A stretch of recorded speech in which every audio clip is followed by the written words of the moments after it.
held a position with Seminoles that they would the first problem was that they didn't distinguish them from the Creeks. The second problem was that they wanted the most fertile land and most of the land that the Seminoles were living on. And then the third problem, which became the primary problem, was their relationship with blacks. Even though the United States government made it act like it was a voluntary migration to the Indian territories out west, they were forcing people to move out there. And if you didn't move, then they were gonna assault you, they were gonna kidnap your women, and they were gonna do whatever they had to do to make you move.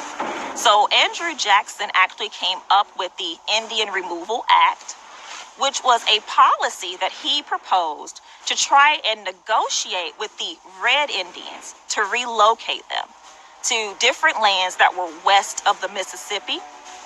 But then that still left a problem with the Black Seminoles and the Black Maroons, who were not formally attached to the Seminole tribe.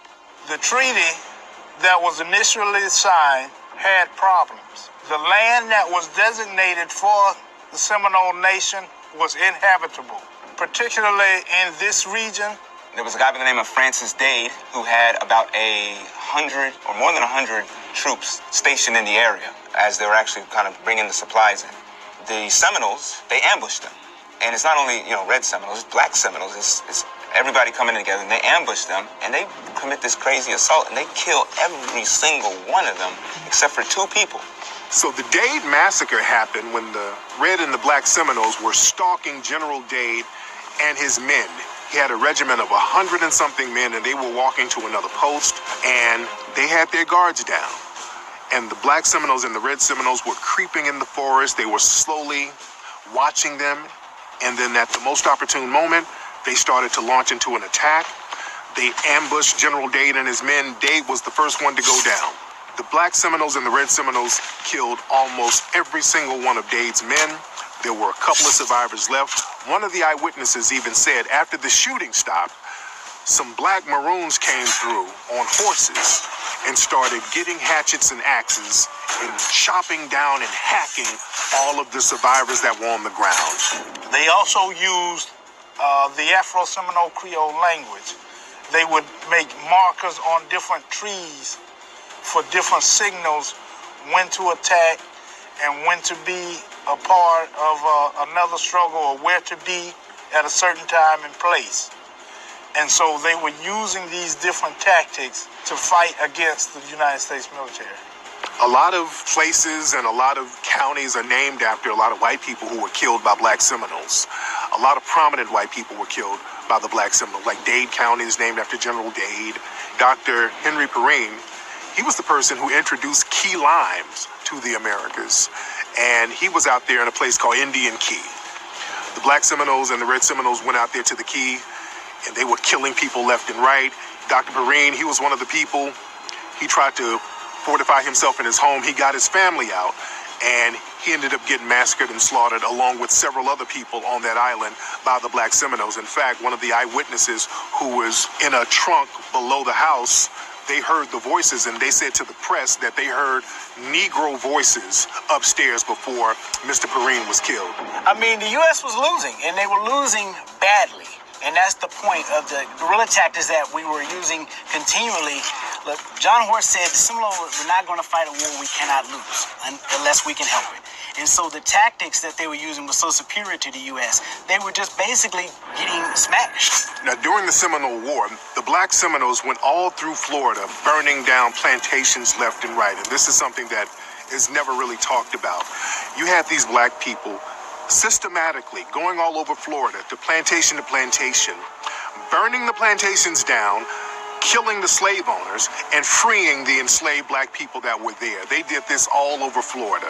They were losing the war pretty much. They were, taking L's right and left. And like I said, it was very significant with the Seminoles because we're not just talking about the pawns that are losing their lives. We're talking about chiefs. We're talking about generals. We're talking about Indian agents. These are high upper people. So everybody's getting touched. And so out of desperation, General Jessup, he has the false flag of truce. And he brings a lot of the Seminoles to Fort Payton. And he asks us if he wants to sit down and set up some type of treaty. There was about 22 sugar plantations right there between the St. Johns River and the coast in northeast Florida. We go in there and burn down 21 of those plantations and completely disrupting the sugar industry, which was just starting to burgeon right at that time in North Florida. Early 1836 into 1837, at least 400 enslaved Africans escaped the plantations and joined the Seminole Nation. This so-called thing that Andrew Jackson took Florida is not true, because the United States was being bankrupted, fighting what's called the Seminole Wars because of racism in this country. But in Congress, they were called the Igbo Wars or the Negro Wars. Okay, it's very clear in Congress, these black people are bringing us down. That's why Andrew Jackson, a terrible racist, his worst nightmare as a slaveholder who was brutal to everyone, women, children, that you've got a group of black folks who shot down 2,000 U.S. soldiers. When you sit down and you think about a country that has maybe 4 million people losing 2,000 soldiers, we lost just maybe about 3,000 in Afghanistan in 20 years with 300 plus million people. And you got folks crying. Imagine how traumatic this was. The Black Seminoles were using all types of guerrilla warfare tactics, and these warfare tactics are studied in military schools to this day. This was one of the first times you had a guerrilla warfare type of situation popping off against a major army like the U.S. government. They were using their environment to their advantage. The Seminoles knew how to do hit-and-run tactics. They knew how to blend into the swamps. They knew how to blend into the trees. They knew how to avoid the advanced weaponry of the U.S. military. There was pressure from the United States military to end this war with the Seminoles. And so Jessup was under constant pressure on how to end this war. General Jessup was the general that was assigned to remove the remaining Seminoles that are in Florida during the Second Seminole War. General Jessup is known for being quoted as saying that, don't be mistaken, this is not an Indian war. This is, in fact, a Negro war. At the time, the U.S. government, they were dealing with a lot of stuff. You have the Alamo situation going on. The Seminole War went into the 1850s, right at the eve of the Civil War. The U.S. government didn't want another situation like Haiti. They understood the potential of that happening. You had these black maroons fighting guerrilla warfare down in Florida. That could become contagious. And if a lot of other black people got wind of this would make another situation where all black people started to rise up and get rid of all the white supremacists like they did in Haiti. They didn't want that to happen. Right. Upset Seminole. Upset Seminoles. The description that was written in the journals, right, of the explorers who were on St. Martinique, the ones who were exploring the coast of Florida, was copper complexion and also dark-skinned natives who had long matted hair, markings on their bodies and face that were considered to be tattoos, and they had gold on them. Gold in their mouth. Gold in their mouth, and some of them were adorned in gold jewelry and whatnot. When you look at the archetype or the phenotype of a Floridian, when they see Kodak Black, right, they see the rebellion, reborn, unbroken, and untamed Negroes, which is what they said the etymology of the word Seminole means. So they're like, whoa, these people have returned. Right, wild nigga. Right? These wild niggas have returned in the person of these wild niggas. Right. Let's not sleep. General Jessup was another general that they put out there. And General Jessup was the one who came through, and he had to be very honest about what was happening. A lot of the generals who were trying to fight the Seminole War and fight the Black Seminoles, they weren't being honest about what was happening, because they didn't want to accept the fact that there were black people beating the U.S. government like this. General Jessup was the first one to come on out and say, hey, look, let's stop playing games.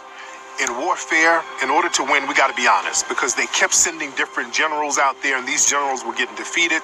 These generals were getting killed. They were getting their men killed. General Jessup said, hey, let's just deal with the truth right now. We'll lie later, but right now let's deal with the truth. The truth is, this is a Negro war, not an Indian war. The raiding of the plantations was initially under another Black Seminole leader's Purvey. His name was John Caesar. And so the first year of the war, as a matter of fact, John Caesar leads in that regard, where they are attacking plantations and that they are seeing that this is installing fear and having whites move out of the area.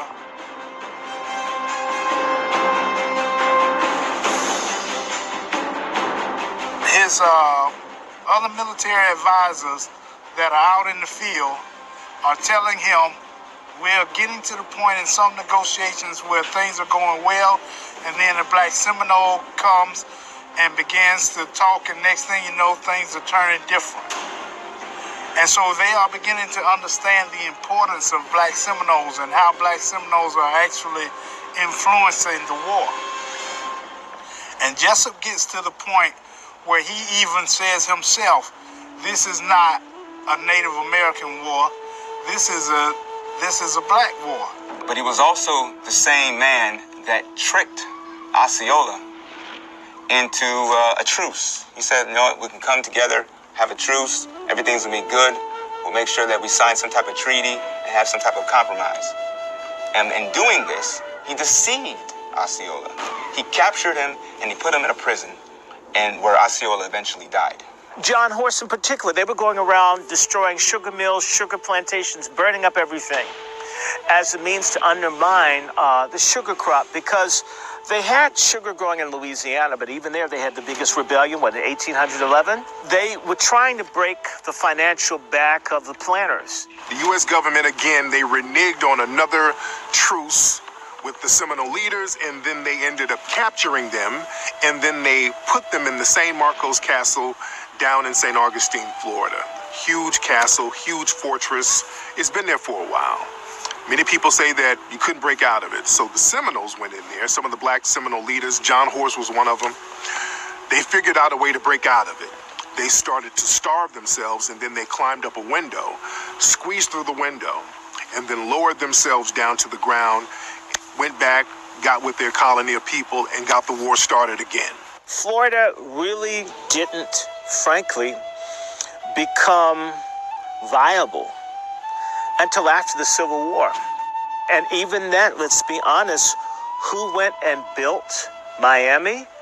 Blacks from Georgia. I know because I have family that moved from Georgia to help build Miami. Miami is built again by Black Americans. Now, the Bahamians and other people, some of the Maroons came back. Now, Jessup tried many shady deals. Ultimately, Jessup had to come to the table. Jessup had to realize that they could not beat these Black Seminoles. These Black Seminoles were too fierce with the fighting. These Black Seminoles were not giving up. There were too many white people being killed, too many white military officers being killed, too many white civilians being killed down in Florida.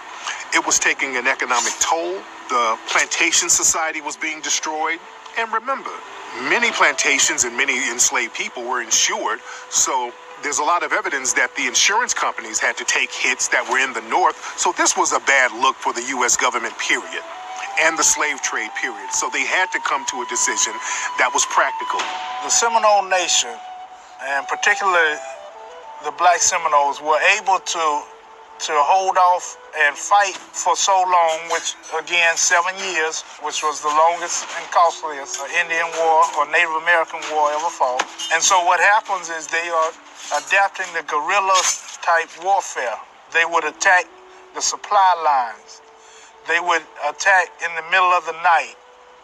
They would follow the United States military for days until they got to a specific point in the wilderness where they would attack them and know that they would have the best advantage.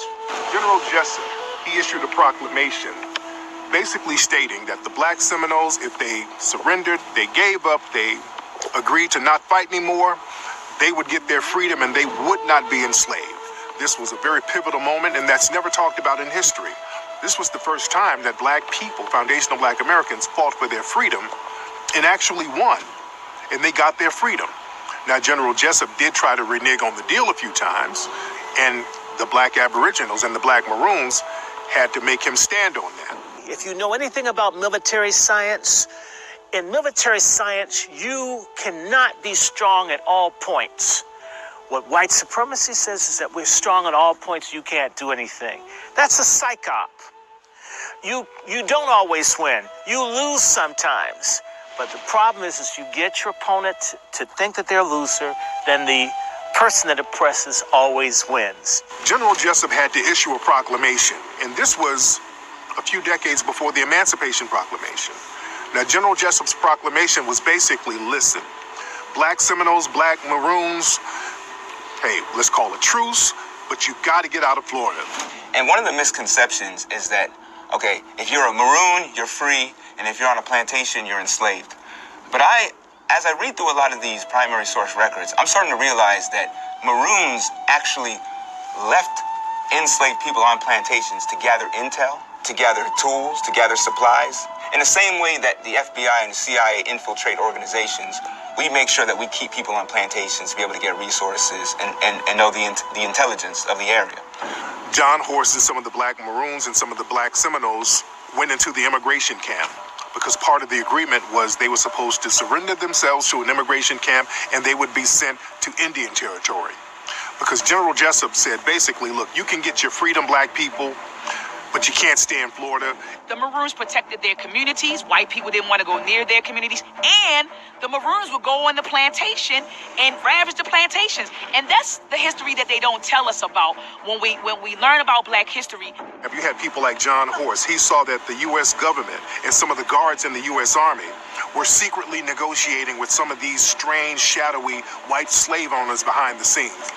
They peeped this out, and John Horse and some of the other Seminoles, they escaped from the immigration camp. And then they went and regrouped and got other Seminole warriors and came and surrounded the camp, and they let them know, look, the war's back on again. If you're going to renege on your deal, we're going to get this thing popping again. We got all the time in the world to make this thing right.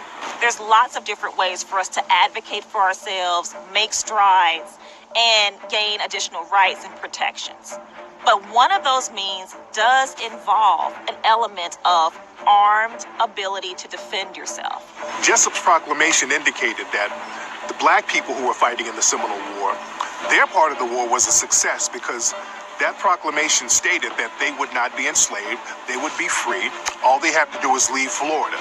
This would mean that this would be the first successful and the most successful slave rebellion in the Americas because these people fought for their freedom, and Jessup's proclamation actually showed that they got their freedom. When the Maroons won their freedom in Florida, part of their agreement with the U.S. government was to immigrate to the designated Indian Territory in Oklahoma. But once they reached the West, they realized that their fight for freedom was not over. The Articles of Capitulation. During the Articles of Capitulation, Article 5 was included. And that article basically said that the Seminole natives and their allies could immigrate out west. And so finally, it wasn't the issue of just who was considered a Seminole slave. Their allies were now included all black Seminoles. And so black Seminoles then understood that they could go out west and live free to the Arkansas Territory, present-day Oklahoma. And so we see a staunch difference in fighting beginning in 1838. And many of the black Seminoles began to stop fighting. And this kind of caused problems within the Seminole Nation. When we think about the Maroons, we know that there are Maroon colonies in other parts. We know some of our people went up north to Canada, some went to the south to Mexico and other countries in the Caribbean. But there's something different about those that stayed. Like a sleeper spy, a sleeper agent. When we think about sleeper agents, they are agents and entities that are placed within organizations and targeted countries, not to immediately activate, but to utilize them at another time when they're activated as an asset. Eventually, the black Seminoles, they immigrated to Indian Territory, Oklahoma. There were many black people who were actually on the Trail of Tears. When we talk about the Trail of Tears, they always leave out there were several black people on the Trail of Tears, but there were a lot of black people from Florida who were sent out to Oklahoma. Oklahoma had a lot of black people there, and they tried to adapt to life out there. There's a lot of cities in Oklahoma that were founded by black people. Wowoka, Oklahoma, that was founded by John Horse and some of the other black Seminoles. When they went out to Oklahoma, you had some of the other red Native Americans who were trying to cut deals with the white supremacists to re-enslave the black Seminoles. So this caused a lot of problems for them. The problem also with immigration was that the Seminoles were being placed on the same reservation or in very close proximity to the Creek Nation. And the Creek Nation still held slaves. And they still had the ideas that the Seminoles were still belonging to the Creek Nation. Why did they offer the Seminoles the opportunity to go to Oklahoma? It would remove them far away from other blacks because they didn't want this stuff to spread. Why did they stay away from the Dismal Swamp? Because if you brought those folks out who had been freed, they would be a bad influence on other blacks who had accepted their subordinate position. Even in the Mississippi Delta, which when you go there now, you think it's all nice. You have to understand that black folks, after the Civil War, drained and reclaimed the land that's in the Mississippi Delta because there were maroon communities even there. Which means anywhere blacks could go that was remote, where there weren't white people, folks did it. The Seminoles became a part of settling the West in the fact that they knew how to cultivate the land. They knew agriculture. They knew animals. John Horse was excellent in terms of farming, and he had cattle even when he was here in Florida. So they learned and they trained and they taught this knowledge to the younger generations. While in Florida, they had an agreement where they had 3 fields. The field where the Seminole Native Americans would grow their crops, fields where the blacks would grow their crops, and then a 3rd tribute field where they worked together, but the proceeds of that field would go to the Native Americans for protection. Well, when they got out west, some Seminole Native Americans still expected that 3rd tribute field. And so black Seminoles were like, no, we are all free now. We don't need protection anymore. We're equals. The spirit of these people is that they made their own clothes. They found a way to build housing in the swamps.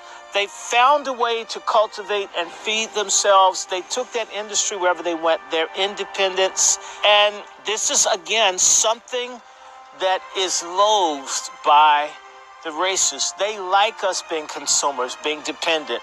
So Jessup's proclamation allowed for hundreds of Africans and Seminoles to go and settle in Oklahoma territory. This was in 1838. Obviously, not all Seminoles want to go, but there's enough of them for at least temporarily appease General Jessup. But they continue to fight in these wars with the Seminoles all the way until 1842. This was Jessup's way of creating a division between the blacks and the reds, right?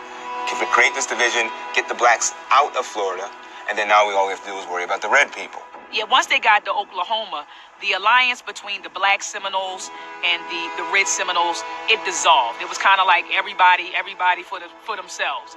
And so what happened was people were coming into the territory. They were arresting fugitive slaves or capturing fugitives, trying to re-enslave the black Seminoles. So in 1849, John Horse staged an escape with 180 black people and fled to northern Mexico, where slavery had been abolished, I think, 20 years prior.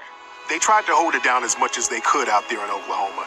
In fact, you had people like Bass Reeves, the famous lawman who came out of Texas, who beat up his slave owner, fought his way out of freedom, and then he went to Oklahoma, and he went to Oklahoma because he lived among the Seminoles, the black Seminoles, because they knew that the black Seminoles could protect him to a certain degree. They like where they were in Florida, and you're talking about some dusty-ass Oklahoma, and you're putting them with the other Creeks and people that don't like them. The black Seminoles, when they went out into Oklahoma, had to face a lot of difficulties because even though under this new treaty that they signed with the U.S. military, they're supposed to be free, they were in fact were very, very vulnerable to recapture and enslavement. And there were a lot of people out there trying to re-enslave them. And so they realized America is not a place that you can be free in. So they decided to cross over across the Rio Grande into Mexico, where Mexico had abolished slavery since 1829, when they had a black president by the name of Vicente Guerrero. They tried to take over the state of Oklahoma. They actually tried. They had some balls there. The black folks had a land rush. They encouraged people. They literally tried to take over. They went up head-to-head with white folks to try to take over Oklahoma. They didn't succeed, but they had the balls to try. The Black Seminoles, many of them went down into Mexico because Mexico had just outlawed slavery because of Vicente Guerrero, who was one of the black presidents of Mexico. He was actually a black man, Vicente Guerrero. He outlawed slavery. The Black Seminoles went down there into Mexico, and Mexico, they gave them a certain amount of land, but part of the deal was that the Black Seminoles were going to protect the border of Mexico from a lot of the hostile Indians, particularly the Comanche Indians. So it was a very good deal that they had going on down there. When the Seminoles went down to Texas, or went through Texas, remember, this was an easy path. And they were attacked by the Comanches, and they were constantly trying to find ways to get there and sustain. But during that path, the challenge was how to feed and provide for the people. When they got down to Mexico, they made an agreement with the Mexican leadership and said, hey, you know, we are excellent warriors. And so we would love to be able to come here. We just want land and the ability to provide for our families, and we will protect the border. And Mexico was thrilled behind it because obviously this is now their borderlands, what they call the Badlands. And how do we want to protect this? Well, we have this army that, you know, we want, I think it was 70,000 acres. And we have that to give, and now we can secure that to be able to kind of prevent invasion by the Comanche and the Apache. We have to understand, a lot of times with the white supremacists, with them, they believe in generational revenge. And they've always tried to get revenge on black people in Florida and in other places because of the black people who were in Florida killing so many of the white supremacists. Just like in Haiti, they've gotten generational revenge on Haiti because Haiti, they killed so many white people in the Haitian Revolution. So they've always been trying to punish the Haitians. They've always done that down in Florida as well. They wanted to punish the black people there. There were dozens and dozens of race riots in Florida during the Jim Crow era. There were dozens of lynchings. There's a lot of lynchings down there in Florida per capita. When the Texas Rangers went down into Mexico to bring the Black Seminoles back, the Black Seminoles guarded the borders and then ran the Texas Rangers out of Mexico. They didn't stand a chance. In fact, the Black Seminoles pretty much became border control for Mexico during this era. The Black Seminoles went down there. They became what's known as the Muskogos down in Mexico. And many of the ancestors of the Muskogos are still down there in Mexico to this day. But they fought vehemently down there. They had to leave Oklahoma for a minute. Many of them still stayed in Oklahoma, but again, many of them moved down into Mexico. They sent in the Texas Rangers at one point because the Texas Rangers, they found out that there were these black men in Mexico walking around with guns living free. So the Texas Rangers said they're going to go out there and kind of handle that. But when the Texas Rangers went into Mexico, the Black Seminoles beat the brakes off them, killed many of them, and sent the rest back to Texas. Florida, where the Confederate Army on February 20th, 1864, massacred 500 or 600 black captured, wounded soldiers. Nothing was done about it. 500. They cut them up, and this happened in Florida. These people knew the history of black people fighting in Florida. They made an example of these U.S. colored troops. A lot of the Black Seminoles who were in Mexico, many of them came back after the Civil War, when slavery was abolished in the Americas. Many of the Black Seminoles came back here to the Americas. Many of them stayed. Many of them were going back and forth. A lot of Black Seminoles went further west, became cowboys. Remember, black people, we were the ones who understood cattle and ranching, and even the name John Horse. His name was John Horse for a reason. A lot of people don't connect what happened with the Gullah Geechee Nation formation, with the Seminole Nation and the Three Wars, and with Black Wall Street. These are all the same people. These are all the same people at different times in history going up against different circumstances. The Seminoles who stayed out there in Oklahoma, some of them actually stayed and didn't go to Mexico. And they were actually the freemen of these Creeks and people, different people of that nature, and they actually helped to set up Black Wall Street. John Horse, being the hero and leader that he was, he did come back into Texas. He did serve with the U.S. military. He was able to kind of have a career in terms of just making sure he was providing for his people. Eventually, he did come back into Mexico again, trying to make sure that people had stable lands that were fertile and lands that they can continue to grow and develop and cultivate. He died on a trip to Mexico City, continuing to establish permanent residency in that northern part of Mexico. John Horse, Black Seminole leader, one of the greatest Black military leaders that we've had in this country that's never talked about. This was a man, Black man, who did not allow himself to be enslaved.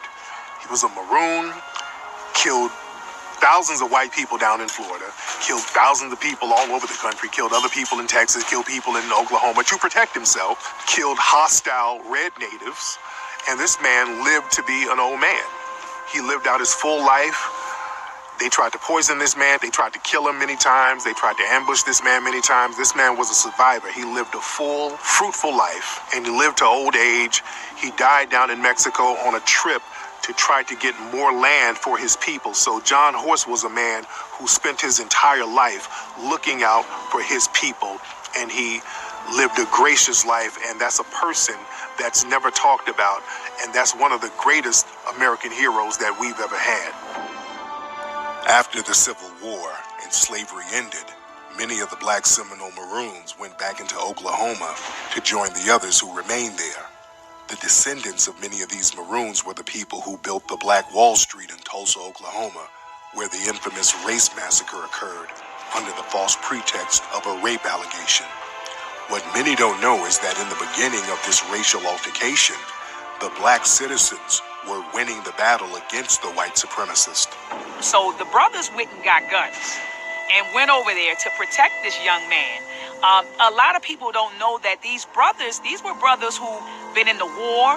So these were veterans, these were trained soldiers who went over there to protect him. And so, of course, white men did not like seeing that. Brothers show up with guns to protect themselves. And so a white man tried to take the gun from a black man, and the black man wasn't giving up his gun.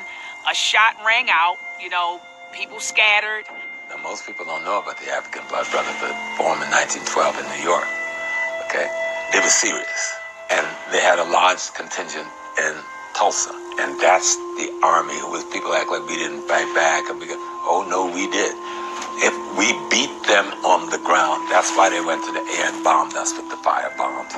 The cops, interestingly enough, they weren't the ones who were saying this. Actually, when the whole massacre kicks off, because of all this racial tension and jealousy, because of what they're doing in Black Wall Street, it kicks off from the newspaper. Okay, the Tulsa Tribune. They're actually the ones who put out that a Negro attacks a white girl in the elevator. And so this leads to mobs coming in at the courthouse looking for a lynching. The blacks were winning because they had their guns, they had a militia, they had a police force. They were protecting themselves. But, of course, the military and those people, those whites who had military friends, they were all waiting. This was something that they were actually training for. Word came down that they were planning this attack on Tulsa for a while. Yeah. This was not something that just happened spontaneously. They want you to think it happened like that.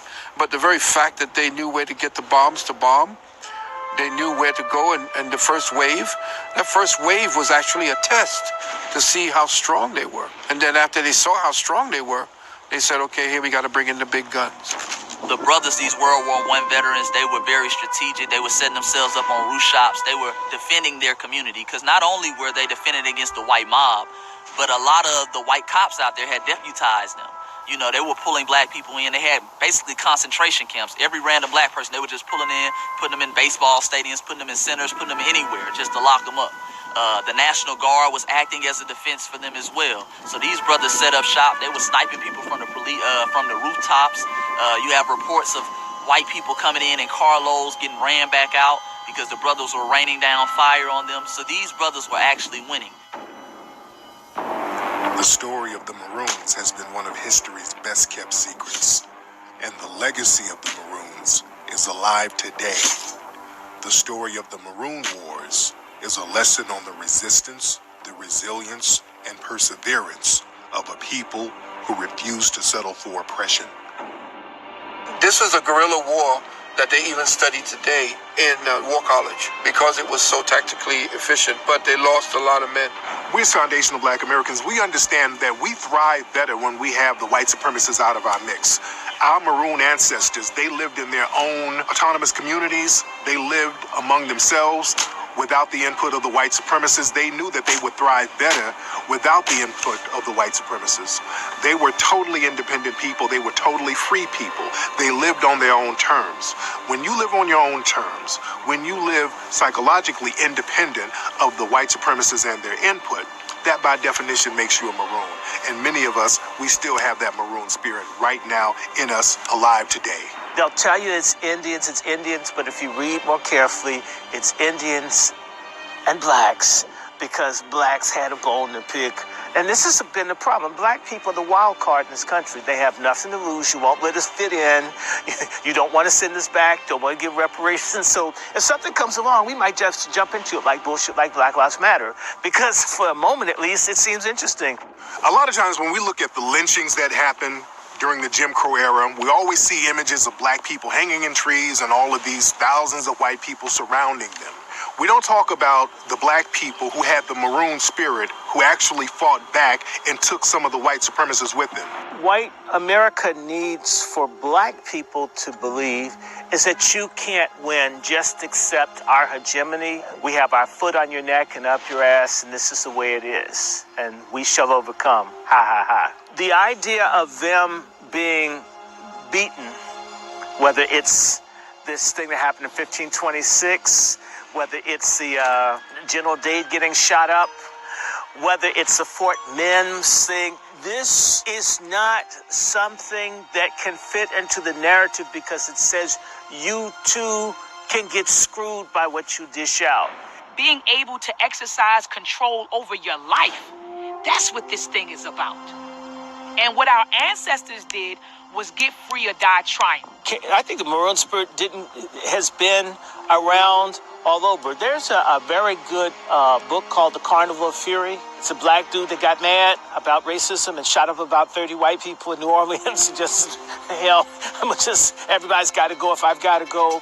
But down in Louisiana, you had a black man named Robert Charles. And Robert Charles, he had a problem with some of the lynchings that were going on. There were a lot of lynchings going on in the 1800s. In the year 1900, Robert Charles, he was about to be lynched by a group of white supremacists. And Robert Charles, he decided, if I die, I'm going to take several white supremacists with me. Robert Charles, he prepared himself just in case he was going to get lynched. He knew how to make his own bullets. He took a portable furnace with him, made his own bullets, and when they were about to lynch him, because he got into a situation with the police, he killed these police, and he killed dozens of white supremacists and injured dozens more. They entrapped him and cornered him into a house, and for hours, he had a shootout, knocking off as many white supremacists as possible before they ended up killing him. I think this guy could be related to me. His name is Jasper Battle. He's one of the wealthiest black farmers in Georgia. And they decided to fine him a few $1,000s just to take his money because he's black. He refused to pay, so they murdered his son. He went on a rampage, shot up about 20 white people. In 1923, there was another foundational black American named Joe Pullen. He was another brother who was about to get lynched, and he decided to take a bunch of white supremacists with him. He started killing a bunch of these white supremacists, and then he went to hide in several swamps. They were chasing him, going after him, and he was sniping many of them before they ended up lynching him and killing him. But again, he was another one of these brothers who had the maroon spirit, and he didn't just let them lynch him without him taking many of these white supremacists with him. The media intentionally omitted the reality of our past and our resistance, but they also gave us something in place of it, a docile, weak image of who we really were. In 1894, there was another foundational black American outlaw named Wyatt Tate. He was killing law enforcement down there. He got tired of the white supremacists' domination. He started picking some of these white supremacists off. They had a manhunt for him. They ended up killing him. But again, he said, if they're going to get me, I'm going to take some of these people with me. So they never talk about some of these maroon riders who did not just lay down and get killed for nothing. There was a town in Georgia called Oscarville that was run by black people. There was a race riot there. They ran many of the black people out, and Oscarville was flooded. Oscarville now is Lake Lanier down there in Georgia. In Lake Lanier, there's so many deaths that happen in Lake Lanier every year, so many mysterious deaths. And many people say that there's a spirit in Lake Lanier that's taking revenge. Remember, spirits carry over in water. Water carries spirits. So Many people believe that there's a maroon spirit in the waters of Lake Lanier because of what they did to the black town that's underneath Lake Lanier. Whenever you build a city, the one thing you'll always look for, your source of water. And you cannot build a city without water. Even in every one of our homes, wherever you have water, you have science. Kitchen and in the bathroom. Wherever you have water, we are water. We come from water. We're one with water. And we know that our strength, our energy will be derived from our location to the water systems. We pour libations to the ancestors. We are talking about, the body is about 79% water. Africans knew this. This is part of our cultural construct, right?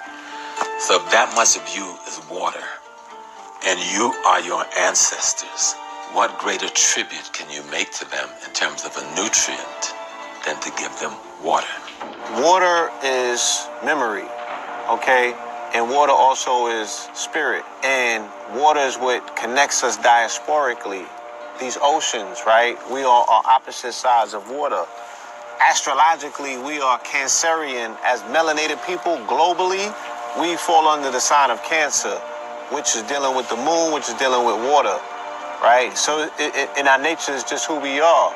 The water won't let you forget, right? Because the spirit of the ancestors is alive in that water.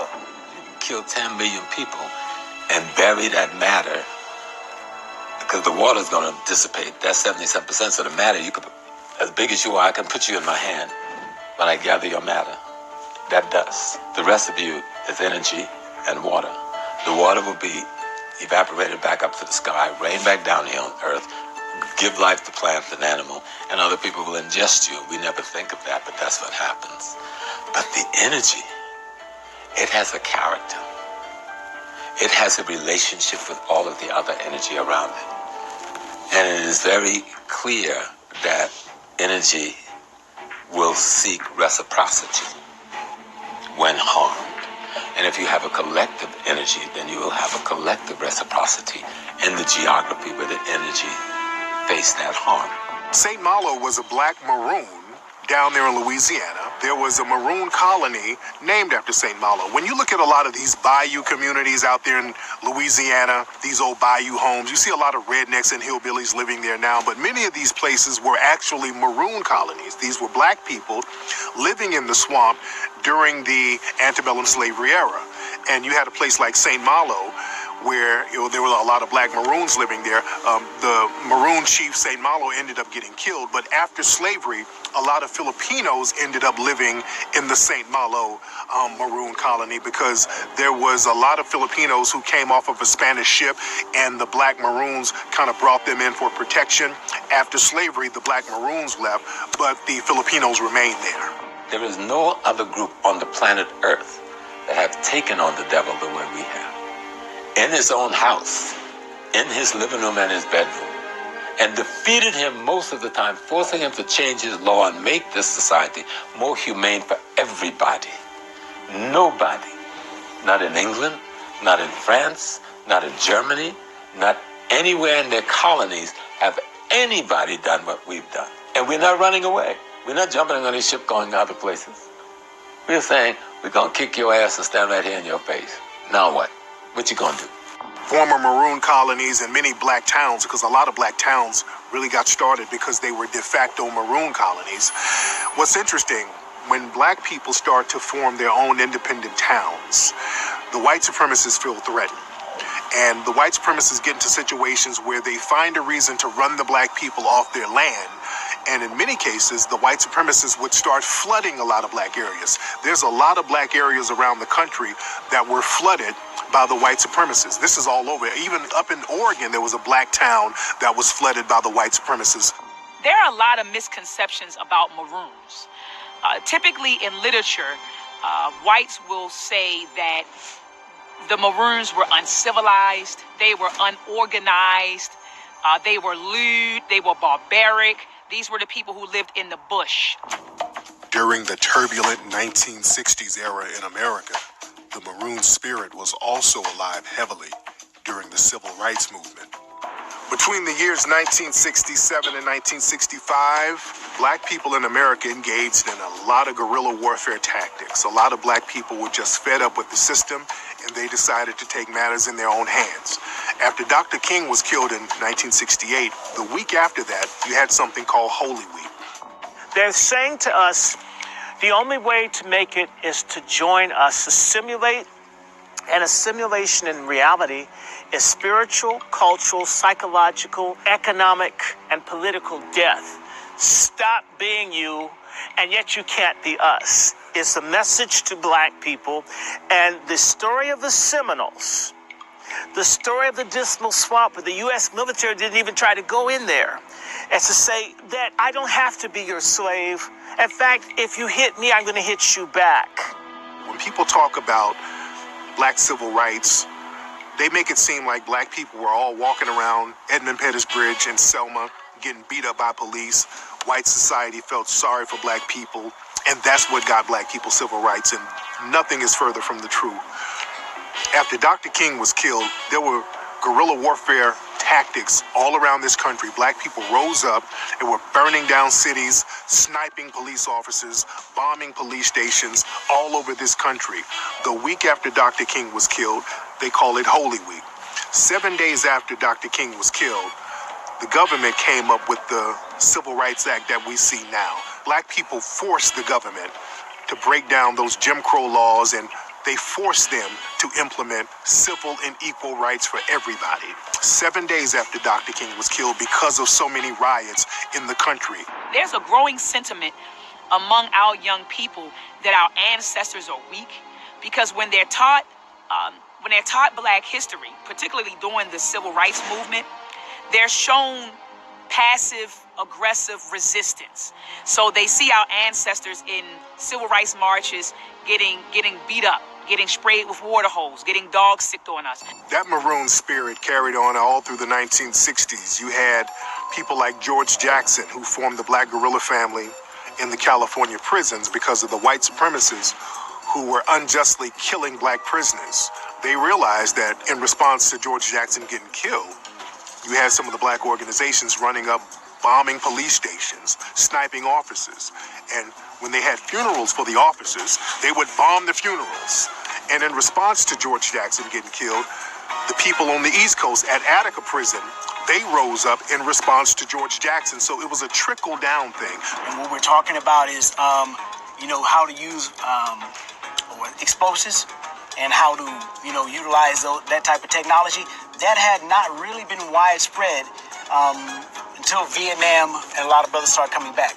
So if you look at a situation like when after Dr. King was assassinated, the brothers utilized that, and basically America burned. Over 100 U.S. cities burned. So that energy was all over the country. In Texas, there was a situation in the late 60s where black students were being subjugated by the police. They were having a protest. The police came in, harming the people. The black students started sniping the police down there in Texas. So that maroon spirit throughout the 1960s was very heavy with us. It wasn't always nonviolent, and you got to remember the civil rights movement was followed by the Black Power movement. There were plenty of shootouts with the police, with the Black Panther Party. In order to combat this, we can't protest it, we can't pray it away. We have to engage in guerrilla warfare tactics, and that's exactly what they did. In the Black Guerrilla Family, they had members who were not only killing cops and killing COs, they were killing judges. They would walk up in courtrooms and they would blow judges away. This is how serious they were about the maroon spirit. And it manifested in property damage, in physical violence, and people making it known that we will not be exterminated like this. We've tried to play this game based on your rules, and now we see that our path to liberation, freedom, and protection is not going to all come from a non-violent route. Resistance is not just about not only violence and physically fighting back, but there has to be resistance literature, resistance language, a new world view. We did have brothers coming back over from Vietnam, and so understanding how to use a firearm, understanding strategy, warfare, that gave the brothers a new spirit, rejuvenated spirit. So when you have brothers out there like Malcolm, brothers out there like the Panthers, you have people who are talking about using the revolution, for example, and resilience. right? And so that type of mindset mixed with the type of training that many of these brothers had spread like wildfire. Starting in 1967 in a place in Illinois called Cairo, Illinois, the black people there got fed up with the white supremacist regime, and this was one of the first times in modern history where the black people ran all the white supremacists out of town, out in Illinois. They got tired of the oppression, the segregation, the financial deprivation, and some of the black leaders there gave an ultimatum to the powers that be. They said, look, if you don't start getting us jobs, if you don't give us resources, and if you don't get these repressive police off of us, we're going to start bringing it to you. The white supremacists thought they were bluffing. The black folks called their bluff. The black people got busy. The black people started bombing police stations. They started sniping people, and they even sniped the police chief. The police chief got shot. They went to the federal government trying to get protection. They were telling the government, hey, y'all need to come to Cairo and help us white people out.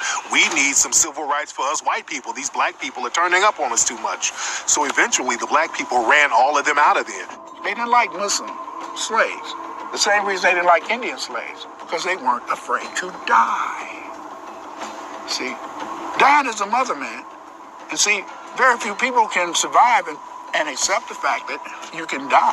See, that's what made the 60s so beautiful when I was growing up. We were young and stupid. I mean, hell, all of us expected to die. I'll be 71 on Saturday. I didn't expect to be 71. I knew I was going to die by 21. You see? But I wanted to die fighting. So a big part of the civil rights movement that gets overlooked is the numbers of young men and women who got together, educated themselves about gun laws, about gun safety, and took to the streets with an armed presence.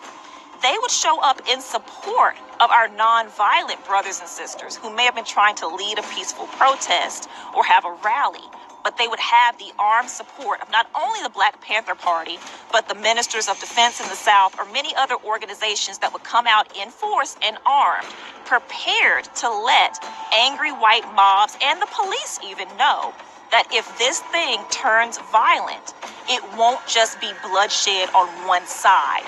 Dr. King is assassinated by the government in 68. Over 100 and some odd cities went up in flames. Thousands were arrested. Dozens upon dozens were murdered. Tens of millions of dollars in damages throughout this nation. There was another organization in the early 70s called the Mau Mau's. The Mau Mau's was the black organization of ex-military men who were coming home from Vietnam. They formed a guerrilla warfare tactic organization, and they started launching attacks on random white people. They killed dozens of white people in Chicago, and they went on trial in the early 70s. But this was another thing that was indicative of the energy and the mood at the time. If any black people were harmed, they made sure that everybody's going to share the suffering. Dr. King's assassination was a very clear turning point in terms of the temperature in Black America, particularly amongst Black youth, because Dr. King was seen as a symbol of respectability, patience, faith, nonviolence, doing things, quote unquote, the right way.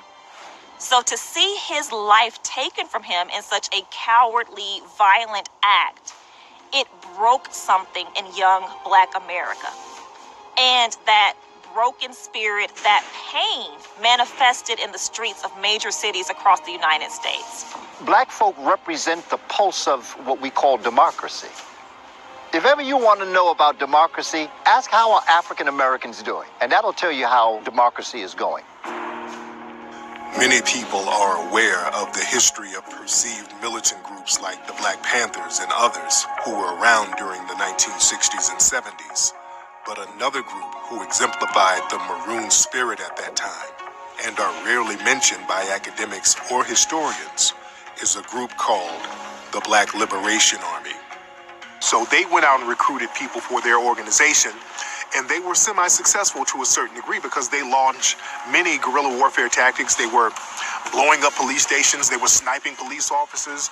They were hijacking planes. They were a real threat, and that kept a lot of law enforcement off the necks and backs of black people in this country. You didn't see the same types of police killings back then that we see now, because back then there were some real repercussions for harming black people.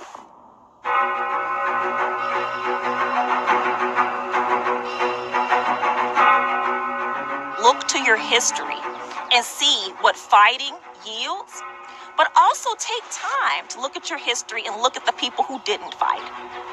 Look at the people who were trying to talk down on black resistance movements in the 60s, or even way before that, the people who would go and drop the dime on a group of slaves who were planning a rebellion.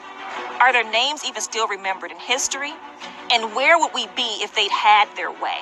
So don't pay attention to the people who took the easy route and decided to try and play along with the system, because they're seeking individual rewards.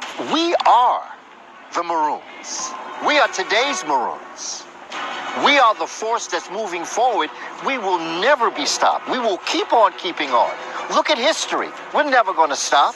One of the greatest poets that walked the planet by the name of Tupac Amaru Shakur. A coward dies 1,000 deaths. What fun is it to walk this planet and die every other day? You know, right? Where is the reward in basically being submissive? Today, the Black Maroons are now being honored and recognized by the state more and more, particularly in the St. Augustine area. Fort Mose has been redeveloped. They're in the process now of reconstructing the fort. It is under the National Park Service now.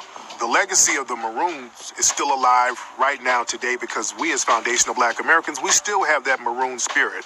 We as foundational Black Americans, we have never stopped fighting the white supremacists. They've not subjugated us psychologically. They've captured us physically to a certain degree. But psychologically, we still have our own devices. We have not let them capture us psychologically and mentally. And as long as you're not mentally captured, you'll always still fight people. And the Maroon spirit and energy is allowed to us today, especially as foundational Black Americans, because we never flee. We never run. We stay and fight. In every other group, brother, every other group piggybacks off of us, our movement. They understand when you want to get something done, especially on the grassroots level, when nobody's giving you a chance, you come to that Maroon population, which is foundational Black Americans, and they'll see it through. We have the capacity, the ability to tap into another source, and if we become unified in that thing and conscious of it, we can pull from those divine energies and overcome every form of resistance and natural weapon. The Maroons operated in subterfuge. They operated behind closed doors. They carved out a piece for themselves to call their own, and they defended that territory by any means necessary. And I think today we have a lot of people doing those kinds of things, whether it's starting your own businesses, whether it's doing films, bringing up the reality of the past, growing your own food, educating your people. I really see Maroon work in a lot of what people are doing here in society today. Not only are the resistance tactics of the Maroons hidden from historic record, the history of other foundational Black American accomplishments are also hidden. On top of the U.S. Capitol building is a statue of an Indian. You're familiar with it. It was cast by a Black man in Bladensburg, Maryland. The best bronze brass caster in America was a Black man. So I think that there are attacks on our food, there's attacks on our education, there's attacks on our ability to be financially free. When you have an oppressor that's taught you that your systems are demonic and diabolical, you begin to believe it yourselves because you're unaware of your own supernatural powers. Once you get knowledge of self-worth, once you have a consciousness about who you are as a people, you let go of some of the messages of inferiority. Once you kind of take ownership of that, then you start to find different people who have the same mindset. Architecture, what is it? The grill work in New Orleans, the brickwork all over the country. Who do you think did it? And why? Woodwork, you name it, they got the best. Who in Europe really knew how to grow rice? Really? Who was really successful with cattle? Really? And we can go on and on. Gold? I mean, who has gold in Europe, really? You have to understand that you have to buckle down. But that can only come from finding, in a sense, a way to respect yourself. And you respect yourself by knowing who you are, where you are, and your possibilities. A major tactic of warfare from the dominant society is the use of deception. And one deceptive tactic they use is to create fake grassroots organizations that give the illusion of maroon energy. They were actually channeling and laundering money through Black Lives Matter into the Democratic campaign. People all over the world were giving to what they thought was a maroon uprising, and it wasn't. It is African people that taught white people how to inoculate themselves. Real talk. It's African medicine that allowed people to survive tropical diseases. If you don't have tropical diseases in Europe, why would they know how to treat them? So let's stop giving credit. I mean, you know, white people think everything's white, even bowel movement, that's white too. I don't care if it's an audio book. I need you to read about our history, not just American history, but world history and how we enter the universe and all of our contributions. They have to read and they have to be connected to family, and that family has to be challenged to remember where we come from. A bully has never stopped targeting someone because the person got beat up bad enough. They had enough bumps and bruises and were crying hard enough and bleeding hard enough that the bully decided to stop on their own. There is a fundamental need for human survival that once you realize you're not safe, your children and your families aren't safe, the people who you're bringing in the world are not going to be safe long after you, there becomes a need to stand up and survive at all costs. Likewise, I think we're kind of like in that energy of a sleeper agent here in this country, to where now that we're coming into the knowledge of who we once were on this very land, it's something about a people that stayed in the very space and this very geography of their open enemy. That's a different kind of energy altogether. And I believe that that's inspiring to people around the world, not at a distance, but within proximity. For me, what I'm thinking about always is education, security, prosperity, and kinship. How do we establish that? So there's a network of these type of communities throughout our nations. So the maroon spirit is alive and well when you're looking at trying to find and connect with one of these networks and trying to find a community that is about prosperity and salvation. The future of your entire generational legacy depends on the steps that you take right now. You have absolutely no choice but to put your hat into the ring. Our story is so unique because by all logical perspectives, we should not be here anymore. We were put in bondage, made to build the nation by acts of extreme effort in fighting back, maintained our freedom or achieved our freedom. And then we're seen kind of as these expendable drains on resources, right? So these are the people who were never really meant to be a part of this society, but they're here. They're outnumbered, they're outgunned. And there have been waves of attacks and attempts to wipe us out. But we're still here. And not only still here, we're getting stronger and stronger and stronger by each generation. I want to also highly emphasize narratives, oral traditions. If you've got an elder in your family and you haven't taken the time out to sit with them and press record, so if mama them says, I remember this story, and they start talking, I don't want young people to say, oh Lord, here comes another story. No, I want you to press record. Because what we know in the Gullah Geechee community around here is when an elder dies, we lose an entire library, an encyclopedia, and they shall come this way never again. So sit with the elders, take time out. If I could just use this analogy, when we look at the movie, and this is a principle that I'm talking about, not the man, but the principle of the Bourne Identity. It's interesting that he's an agent for the U.S. government. He's a multi-million-dollar weapon that they turned him into to be an assassin for the government in the movie. What's interesting is he suffers from amnesia. He has this capacity, he has access and resources, and he doesn't even know why.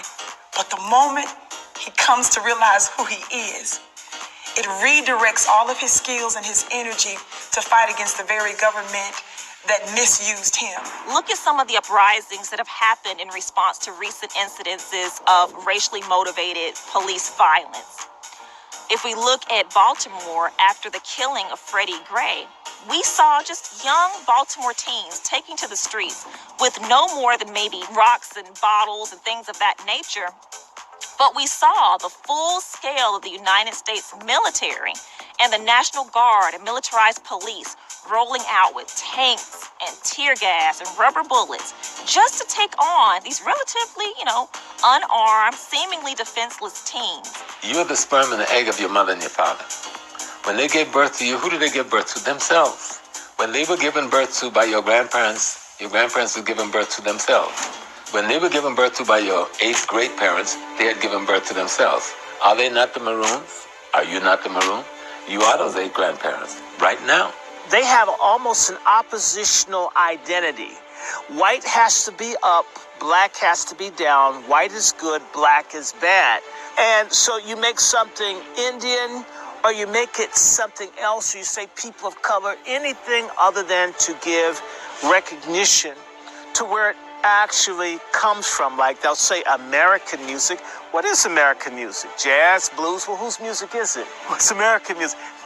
No, we're not American when we want money, jobs, opportunity, or inclusion.